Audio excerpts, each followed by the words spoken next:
오늘 우리 교회는 추수감사주일로 지킵니다.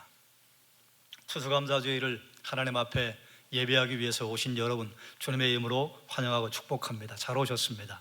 우리 옆에 있는 분하고 함께 인사합시다. 환영합니다. 사랑합니다. 주님의 이름으로 축복합니다. 네, 또 반대편에 있는 분에게도 주님의 이름으로 축복합니다. 예배는 우리가 하나님에게 드리는 것이지만 구약 성경에도 하나님께 예배한 다음에 함께 예배 회중들이 모여서 예물로 드리는 음식을 나누며 기뻐하도록 하나님께서 허락하셨습니다. 그래서 예배는 항상 두 측면으로 흘러가요. 하늘을 향해서, 이웃을 향해서. 추수감사절에 우리가 함께 나눌 말씀의 제목은 그 인자하심이 영원함이로다 하는 제목으로 말씀을 나눌 때 하나님께서 우리에게 말씀의 은혜를 더하시고 기도의 제목을 허락하실 줄 믿습니다. 여러분이 잘 아시는 것처럼 추수감사주일은 종교 박해를 피해서 미국으로 건너갔던 청교도들로부터 유래합니다. 청교도들이 메이플라워를 타고 미국에 도착했는데 지금 항해가 좀 잘못됐어요. 그래서 약속한 시간보다 늦게 도착해서 초가을에 도착할 것으로 예상을 했는데 늦가을에 도착했습니다. 그래, 늦가을에 도착했으니 벌써 추위가 시작이 되었고 대단히 어려워졌어요. 그들 중에 절반 이상이 굶어 죽고 병들어 죽었습니다. 남아있는 사람들에게도 큰 고통이었습니다. 전망이 밝지 않았습니다. 금식을 선포하고 하나님께 매달렸습니다. 하나님, 죽을 것 같습니다. 이 상황을 돌봐 주십시오. 우리를 불쌍히 여겨 주십시오. 금식을 선포하고 기도한 것이 한두 번이 아니었습니다. 다시 어려움에 직면하자 금식 기도를 해야 한다고 생각을 했어요. 금식 기도를 어떻게 할 것인가 의논하는 자리에서 한 사람이 제안했습니다. 지금까지 우리는 어려운 일을 만나면 금식하며 하나님 앞에 부르짖었습니다. 그런데 우리 달리 생각하면 어떨까요? 비록 흉년이 들고 형제 자매들이 병으로 쓰러지는 어려움을 겪지만 이 가운데에도 감사할 것이 있다고 생각합니다. 식량이 부족하고 여건이 유럽에 있는 것보다 편안하지는 않지만 우리가 그토록 갈망했던 신앙의 자유가 있지 않습니까? 정치적인 자유가 있지 않습니까?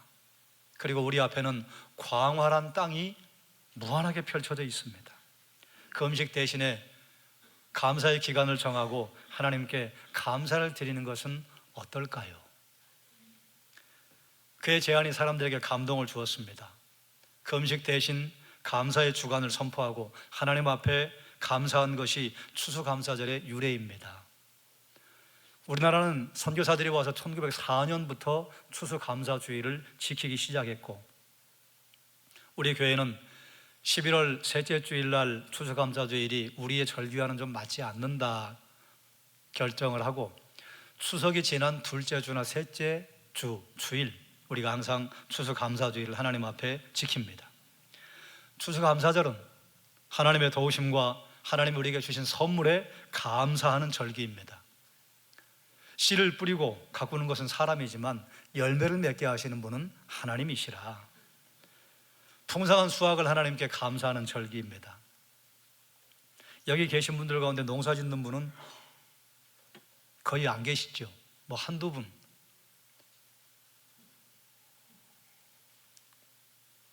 그것도 농사가 주업이 아니라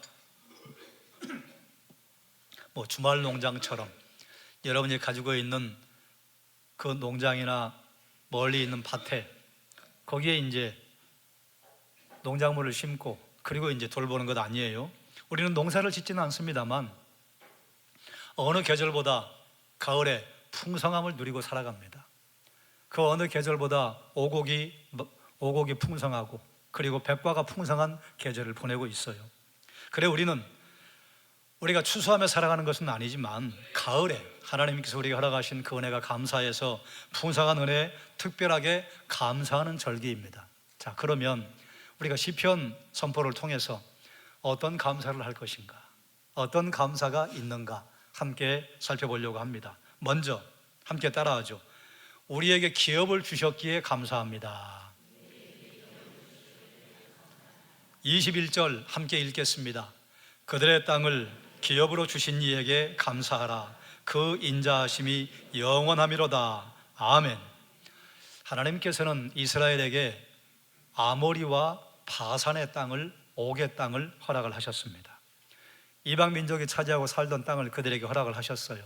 그것을 위해서는 먼저 전쟁에 승리하는 것이 필요했는데 전쟁에 승리를 허락하시고 이방 민족이 살던 땅을 하나님의 백성에게 허락하셨습니다.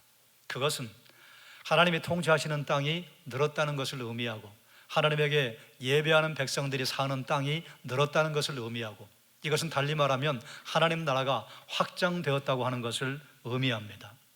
하나님 우리에게 기업을 왜 주시는가?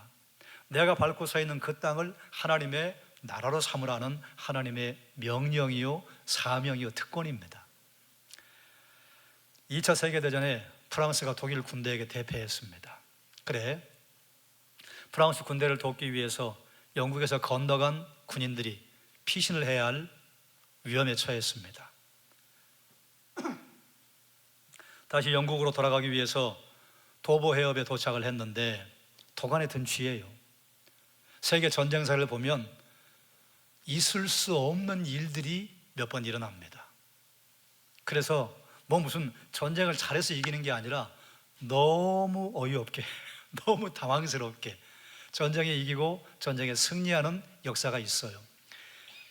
2차 대전의 도보 해협 건너간 것도 전쟁사에 신비로운 일입니다. 왜냐하면 히틀러는 베를린에서 도망하는 영국 군인들을 전멸시키라고 명령하고는 태연하게 쉬었습니다. 왜냐하면 전멸당할 것이 뻔하기 때문에.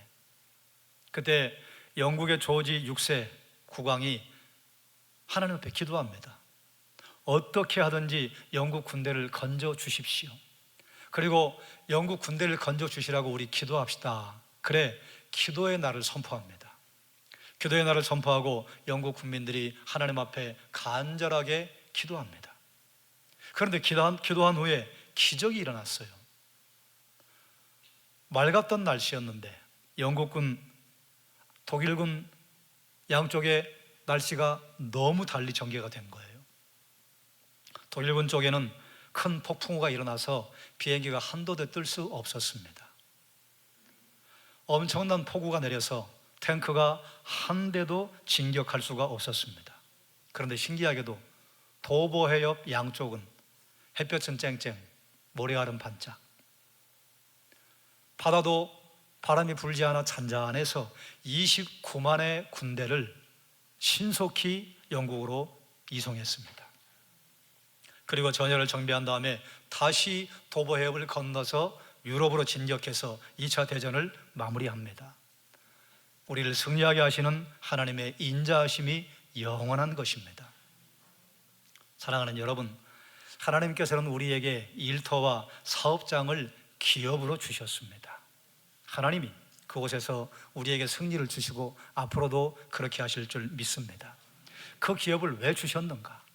그 장소를 하나님의 나라, 하나님의 땅으로 만들라고 우리에게 주신 영적 전쟁터입니다. 그러므로 사랑하는 여러분, 장소를 허락하신 하나님께서 그 기업을 우리에게 승리의 장소로 주시는 그 인자하심을 영원하게 하실 것이기 때문에 하나님께 감사와 찬양을 올려드리는 이유가 되는 것입니다. 또 어떤 감사가 있는가? 한번 따라할까요? 우리를 기억하셨기 때문에 감사합니다.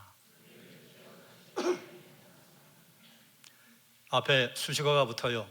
비천한 우리를 기억하셨기 때문에 하나님께 감사합니다. 23절 함께 읽겠습니다. 우리를 비천한 가운데서도 기억해 주신 이에게 감사하라. 그 인자하심이 영원함이로다. 아멘. 하나님께서는 이스라엘 백성들을 비천한 가운데 기억하셨습니다.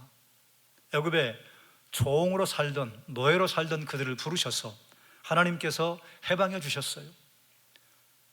보잘것없는 민족을 부르셔서 하나님께서 제사장 나라로 삼아 주셨습니다. 하나님이 그들에게 복을 주시고 복의 근원이 되도록 인도하셨습니다. 하나님께서는 이스라엘 백성들에게만 그렇게 하신 것이 아니라 여러분을 거룩한 나라요 왕 같은 제사장으로 부르셨습니다. 세상은 여러분을 통해 하나님을 볼 것입니다.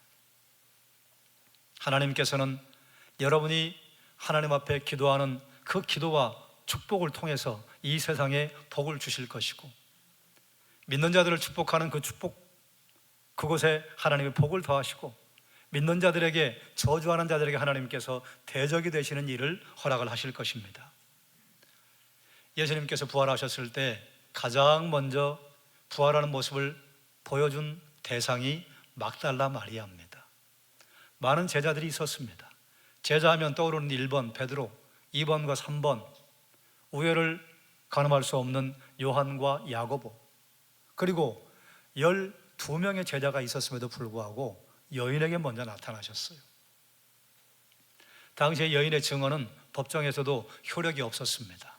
그런데 우주적이고 영적이고 전 인류 역사를 망라해서 가장 중요한 사건을 선포하는 증인으로 맨 처음 삼은 사람이 여인이에요.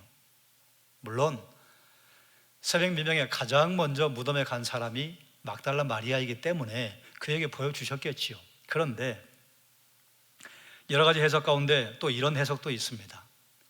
일반적으로 여성이 남성보다 말을 잘합니다. 여성이 남성보다 말이 많습니다. 그래서 여성에게 보이시면 예수님이 부활하신 소식이 급속하게 전파될 것을 아시고 여성에게 먼저 보이셨을 것이다 해석하는 사람도 있어요. 여성이라고 하는 것이 그 당시에는 단점이었습니다. 약점이었습니다. 그런데 하나님이 그것을 사용하신 것이에요. 여러분 한번 보세요. 세계 교회 역사를 보면 교회를 든든하게 세운 사람은 누구인가? 여성들이었습니다. 그 여성들 앞에 남성들이 리더십을 가지고 교회를 이끌어 왔습니다. 교회를 항상 뜨겁게, 교회를 항상 든든하게 세우는 데는 여성들의 헌신이 가장 먼저 있었어요. 예수님께서는 인간의 단점을 장점으로 활용하시는 분이십니다. 예수님은 우리의 모습 그대로 받으셔요. 우리에게 없는 것을 요구하지 않고 있는 것을 요구하십니다. 하나님은 우리 손에 있는 것만 가지고도 얼마든지 하나님의 영광과 능력과 권세를 드러낼 수 있기 때문에 그렇습니다. 하나님께서 모세에게 물으셨어요. 내 손에 있는 것이 무엇이냐? 너 군사를 얼마나 모았니? 군량미가 얼마나 비축이 되었니? 얼마나 너는 든든하게 준비를 했니? 그리고 지형 지물을 파악할 수 있는 첩보부대는 얼마나 만들었니? 선발대는 얼마나 준비시켰니? 묻지 않았습니다. 내 손에 있는 것이 무엇이냐? 지팡이 하나 있습니다. 그것을 들고 바로에게 가라. 모세의 손에 있는 것이 중요한 것이 아니라 모세가 하나님 앞에 순종하는 것이 중요했습니다. 모세가 하나님께 순종하면 그 손에 무엇을 가지고 있든지 그것은 하나님의 영광의 도구로 쓰임받을 수 있었던 것입니다. 사랑하는 여러분, 하나님이 우리를 기억하셔요. 여러분, 사업에 성공한 친구를 만나고 싶은 마음이 있습니까? 사업이 잘 될 때는 잘 모르던 친구들도 한번 만나겠다고 얼마나 열심히 연락을 하는지. 그런데 그렇게 열심히 찾아오던 친구들도 내가 사업에 어려운 일이 생기잖아요. 썰물 빠지듯이 빠져나갑니다. 다른 일 때문에 전화했는데 그런 전화도 애써 받지 않습니다. 어디 그뿐인가요? 그런 일을 만나면 내가 나에 대한 자괴감이 들기 시작하지요. 나조차도 나를 포기하고 싶을 때가 있는데 그런 비천한 가운데 있는 우리를 하나님은 항상 기억하시고 또 기억하시고 잊지 않으시고, 심지어 이렇게 말씀하셨잖아요. 너희 어머니는 너를 잊을지라도 나는 너희를 잊지 않는다. 그리고 너를 내 손바닥에 새겼다. 이것이 하나님께서 나는 너희를 기억한다, 나는 너희를 잊지 않는다, 나는 너희를 결코 버리지 않는다 하신 하나님의 약속입니다.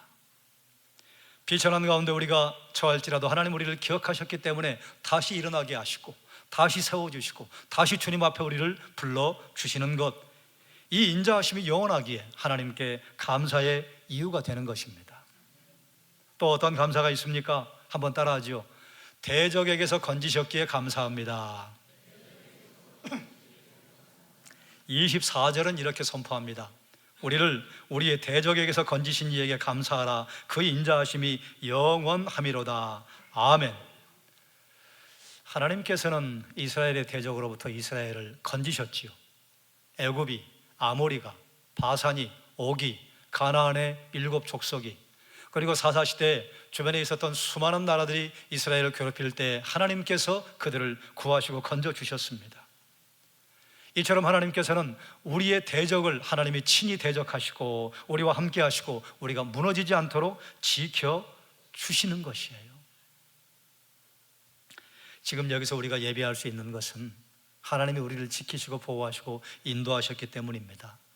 지난 한 주간도 하나님께서 그 강한 손으로 우리를 지켜주시고 우리를 붙들어 주셨기 때문에, 아직 우리에게 생을 명하셨기 때문에 우리가 와서 예배할 수 있는 것입니다. 지난 한 주간도 어떤 분은 병원에 입원하고, 어떤 분은 병원에서 시술을 하고, 어떤 분은 병원의 소식을 듣고, 그럼에도 불구하고 우리가 하나님 앞에 예배할 수 있는 것은 하나님의 인자하심이 우리에게 영원하기 때문이라. 우리를 대적에게서 건지신 그 인자하심이 영원하기에 하나님께 감사할 수 있는 것입니다. 또 어떤 감사가 있는가?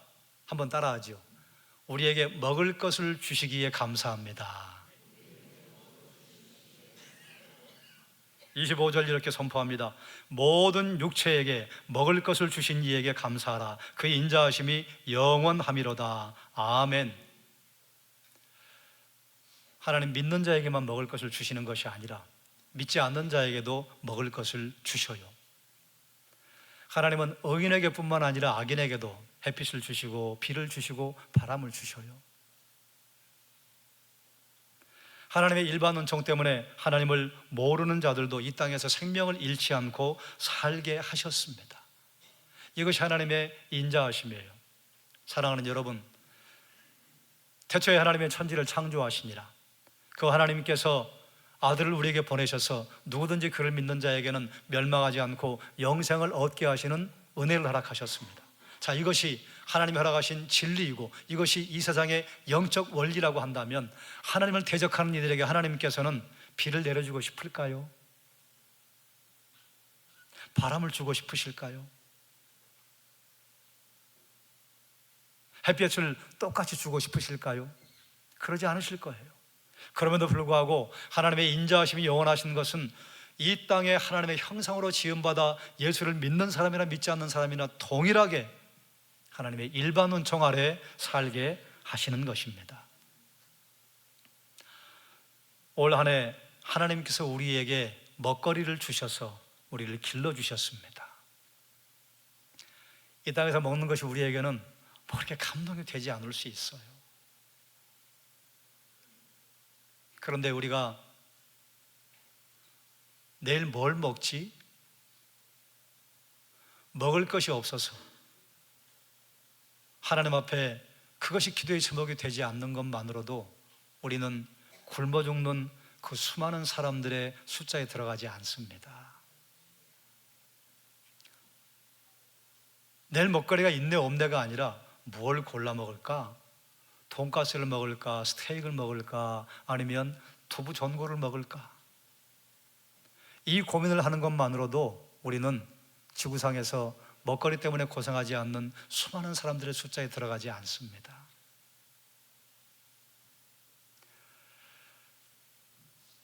여러분, 나이가 들면 소화력도 떨어지고, 나이가 들면 내 위로 들어가야 될 그 구멍을 잘 닫아줘야 될, 기도를 열고 닫는 이 근육이 좀 힘이 빠져서 살에도 잘 걸리고, 그리고 먹는 것이 자꾸 기도로 넘어갈 때가 종종 있습니다. 그런데 그럼에도 불구하고 하나님께서 나는 모르겠는데, 나는 알지 못하는데 내 몸의 기능들이 원활하게 하셔서 먹거리가 들어갈 때 그것이 내 몸 한 바퀴를 다 돌고 배설물로 나오게 하시는 것, 하나님의 은혜입니다. 먹거리를 통해 우리를 길러주신다고 하는 것은 먹었다 그 정도가 아니라, 먹은 것이 내 몸에 대사의 과정을 통해서 나를 기르시고 나를 입히시고 내가 움직이게 하시고, 내가 생명으로 창조받았는데 움직이는 존재로 살아가게 하신 것, 그 모든 것이 거기에 포함되는 것입니다. 먹을 것을 주시기에 감사한, 그 인자하심이 영원하기에 우리는 하나님 앞에 감사하며 살아갈 수 있는 것입니다. 어떤 감사가 있는가? 마지막으로 한번 따라하죠. 하나님의 전능하심에 감사하는 것입니다. 26절 함께 읽겠습니다. 하늘의 하나님께 감사하라. 그 인자하심이 영원하미로다. 아멘. 앞에 선포했던 감사의 제목은 땅 위에서 일어난 일입니다. 그러나 하나님께서는 땅에서뿐만 아니라 하늘에서도 영적인 세계를 주관하시고 우리가 눈에 보이지 않는 영적인 세계에서 우리에게 하나님의 보호와 하나님의 손길을 허락을 해 주시는 것입니다. 눈에 보이는 세계와 눈에 보이지 않는 세계를 주관하시고 그 하나님께서 우리를 생명싸기 안에 지켜 인도하시고 보호해 주시기 때문에 하나님께 감사할 수 있는 것입니다. 보이는 것이 전부가 아니지요. 우리는 눈에 보이는 것 때문에 하나님께 감사해요. 그러나 우리의 눈에 보이지 않는 하나님의 도우심과 하나님의 은혜가 얼마나 무한합니까? 보이지 않는 영역에서 우리를 도우시기 때문에 하나님께 감사하는 것이에요. 우리가 하나님께 드리는 감사는 겸손함이 필요합니다. 동물농장에 수탉 한 마리가 살았어요. 그런데 이 수탉은 사명감을 가지고 살았습니다. 어떤 사명감이냐? 내가 해를 뜨게 만든다. 그래서 일찍 일어나서 사명감을 가지고 가장 먼저 지붕에 올라가서 꽃기야 얼마나 부르짖었는지. 그러면 신기하게 해가 떠요. 그렇지, 내가 꽃게라고 부르짖어 오늘도 해가 떴지. 그래서 수탉에게는 염려가 생겼습니다. 내가 병들면 어떡하지? 내가 만약에 죽으면 저 태양은 누가 부르지? 누가 태양을 다시 떠오르게 하지? 그런데 어느 날 야유회를 갔던 수탉이 너무 피곤한 나머지 늦잠을 자고 말았습니다. 큰일 났어요. 밖에 나갔더니 태양이 솟아올랐어요. 종종 우리는 이런 수탉처럼 어리석은 착각을 하며 살 때가 있는 것 같아요. 내가 모든 것을 다하고 내가 잘못되면 천지개벽이 일어날 것으로 착각을 할 때가 있습니다. 사업도 내가 하고 가족도 내가 먹여 살리고 내가 아니면 안 되지, 나 없으면 무너지지. 그래요. 감당해야 할 책임이 있습니다. 목사는 목사로서, 장로는 장로로서, 권사는 권사로서, 집사는 집사로서 감당해야 할 책임이 있습니다. 내가 못하면 다른 분이 할 거예요. 아버지는 아버지로, 어머니는 어머니로, 자녀는 자녀로. 여러분이 직장 생활을 한다면 그곳에서 여러분이 감당해야 할 책임이 있습니다. 그건 감당해야 해요. 그렇지만 그 모든 것을 내가 다 하는 것이 아닙니다. 주님이 감당할 힘을 주시기 때문에 그 일을 할 수 있는 것입니다. 나의 나된 것은 하나님의 은혜라. 그러므로 우리가 하나님 앞에 감사드릴 때, 아니 그뿐만 아니라 우리의 일상을 살아갈 때 겸손하게 서서 하나님 앞에 기도하고 생을 살아가고 감사하는 것이 필요할 것입니다. 하나님께 감사하라. 그 인자하심이 영원하미로다. 여러분, 계속 반복되는 후렴구가 그 인자하심이 영원하미로다. 하나님께서 우리에게 기업을 주심도 인자하심의 이유, 결과. 하나님 우리를 기억하심도 하나님의 인자하심의 결과. 우리를 대적으로부터 건지신 것도 하나님의 인자하심 때문, 우리를 먹이시는 것도 하나님의 인자하심 때문, 하나님 하늘의 왕이시기에 우리를 도우심도 하나님의 인자하심 때문. 마지막, 하나님을 향한 감사가 완성되는 자리가 있습니다. 그것이 어디이냐? 이웃을 향한 사랑을 흘려보낼 때 하나님을 향한 감사가 완성됩니다. 구약 성경에 이스라엘 백성들이 예루살렘 성전에 모여서 하나님께 제물을 드릴 때 하나님께 올려드리는 것으로 끝난 것이 아니라 하나님께 드린 제물 가운데 아주 일부만 제사장에게 돌리고 나머지는 예배의 자리에 온 사람들이 함께 축하하는 자리, 이부 행사를 하는 자리에 먹거리로 하나님이 쓰라고 말씀하셨어요.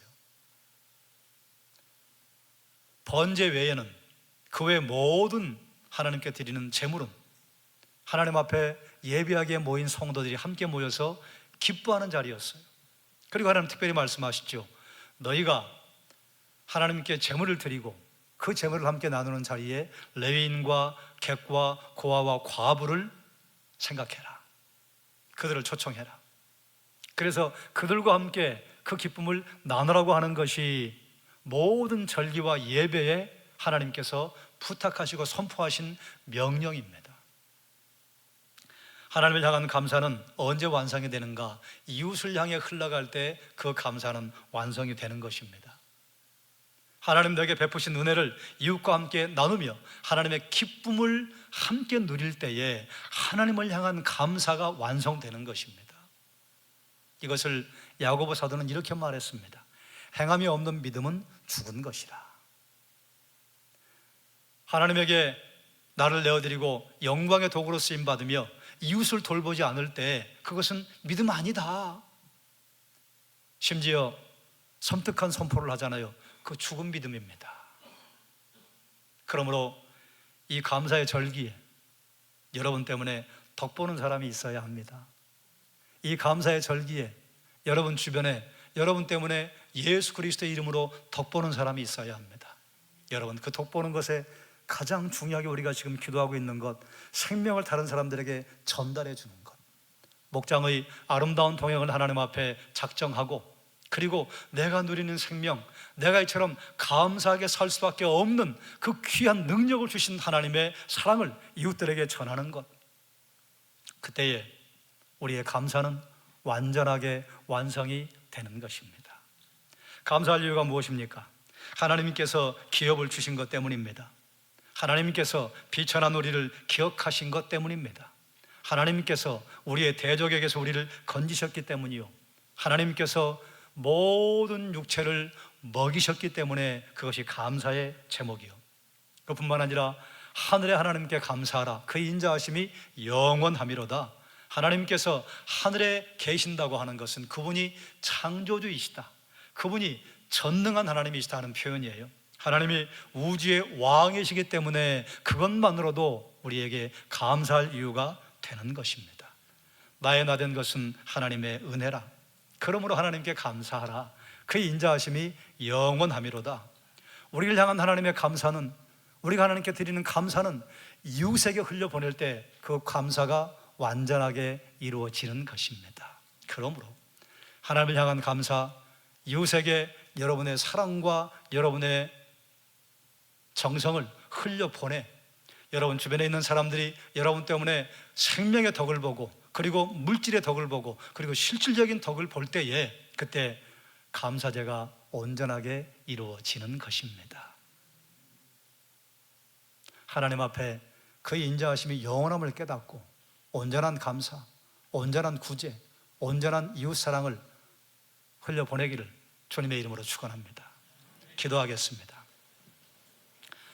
사랑과 은혜가 많으신 아버지 하나님, 은혜와 사랑을 감사합니다. 하늘의 하나님께 감사하라. 그 인자하심이 영원함이로다. 하나님, 우리를 사랑하심을 감사, 생명사하게 내 지켜 보호하심을 감사, 그리 아니하실지라도 우리를 사랑하시며 감사.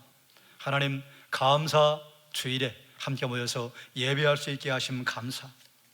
하나님, 우리를 하나님께서 살리시고 하나님께서 인도하시고 보호하셨으니 하나님의 사랑을 흘려보내는 통로로 살게 해주시기를 원하옵나이다. 예수님의 이름으로 기도드리옵나이다. 아멘. 찬송가 400